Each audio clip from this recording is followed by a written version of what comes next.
एक बार की बात है, स्वामी विवेकानंद जी अपने आश्रम में टहल रहे थे कि तभी एक व्यक्ति उनके पास आया जो कि बहुत दुखी था और आते ही स्वामी विवेकानंद जी के चरणों में गिर पड़ा और बोला कि महाराज, मैं अपने जीवन में खूब मेहनत करता हूँ, हर काम को खूब मन लगाकर भी करता हूँ, फिर भी आज तक मैं कभी सफल व्यक्ति नहीं बन पाया।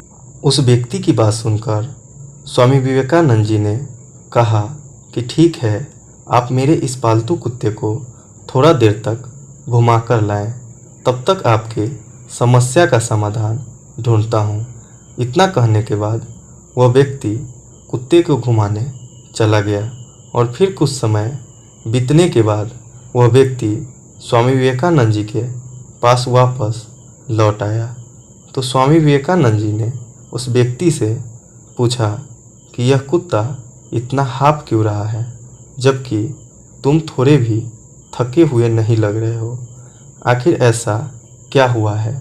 इस पर उस व्यक्ति ने कहा कि मैं तो सीधा अपने रास्ते पर चल रहा था, जबकि यह कुत्ता इधर उधर रास्ते भर भागता रहा, कुछ भी देखता तो उधर ही दौड़ जाता था, जिसके कारण यह इतना थक गया है। इस पर स्वामी विवेकानंद जी ने मुस्कुराते हुए कहा कि बस यही तुम्हारे प्रश्नों का जवाब है। तुम्हारी सफलता की मंजिल तो तुम्हारे सामने ही होती है, लेकिन तुम अपने मंजिल के बजाय इधर उधर भागते हो, जिससे तुम अपने जीवन में कभी सफल नहीं हो पाए हो।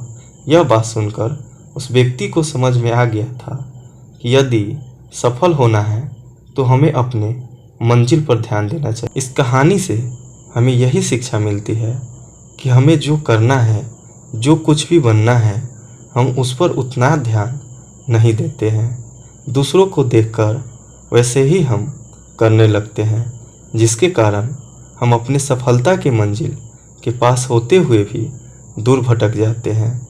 इसीलिए अगर जीवन में सफल होना है तो हमेशा हमें अपने लक्ष्य पर ध्यान केंद्रित करना चाहिए।